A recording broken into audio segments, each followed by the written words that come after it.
When the Speed Duel format was released, Wild Tornado was seen as a low to mid-tier trap and typically passed over for other versatile traps or spells. A lot of decks came packaged with magic removal built into their core rotation, with cards like Harpie's Hunting Ground, Amazoness Sage, and Stamping Destruction.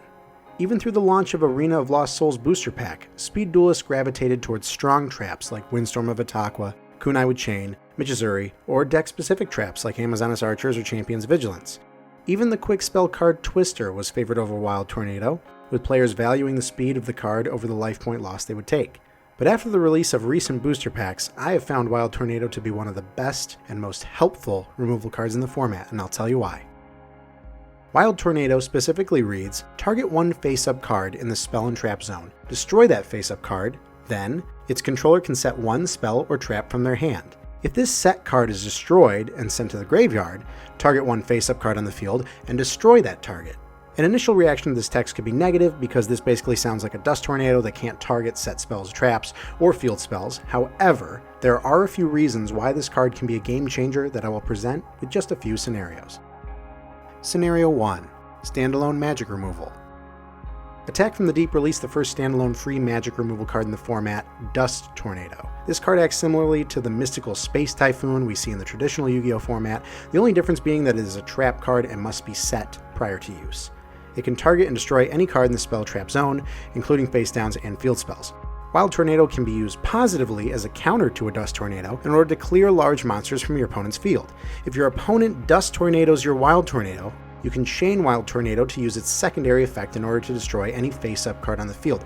Notice I said face-up card on the field. This could be a continuous spell your opponent controls, a field spell, or even a large monster your opponent controls that you're having trouble beating over, such as a Blue Eyes, Arcana Knight Joker, anything large, Gravekeeper's Oracle. Now the Scars of Battle booster pack released another form of magic removal, Night Beam. Night Beam is strong because it can target a set spell and trap and destroy it without allowing you to chain. However, Tornado's second effect activates when it is sent from the field to the graveyard, so this can effectively get around Night Beam and you still get that removal. Scenario 2. Playing against the Dragon Caller. In a recent video, I shared just how fun it is to play against a Dragon Caller deck when they complete their skill combo, which we've all probably been blasted by in one way or another at this point. Blue Eyes can be tough to run over depending on what you're using. Dragon Caller decks tend to run Stamping Destruction, which can target and destroy a spell trap card if they control a dragon, while also inflicting 500 life points to the opponent. Now, if a Wild Tornado is targeted by Stamping Destruction, you can effectively chain Wild Tornado in order to destroy that Blue Eyes or Tyrant Dragon on the field, whatever it may be, with little thought. You can also achieve this effect if your Wild Tornado is targeted by a Dust Tornado, which the Dragon Caller may run. One word of warning here is that this scenario does not work if Lord of D is still on the field because, of course, it protects dragons on the field from card effects, so you need to get rid of Lord of D first. Scenario 3. Harpie's Hunting Ground.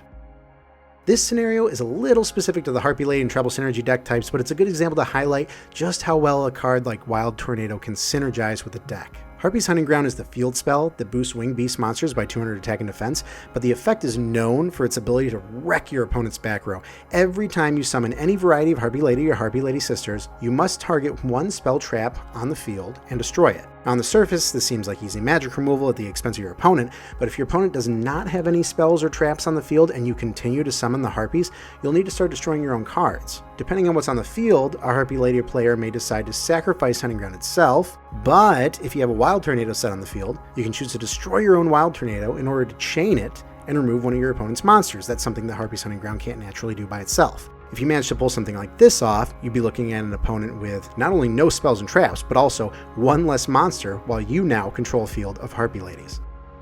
Scenario 4. Continuous Spell Pressure.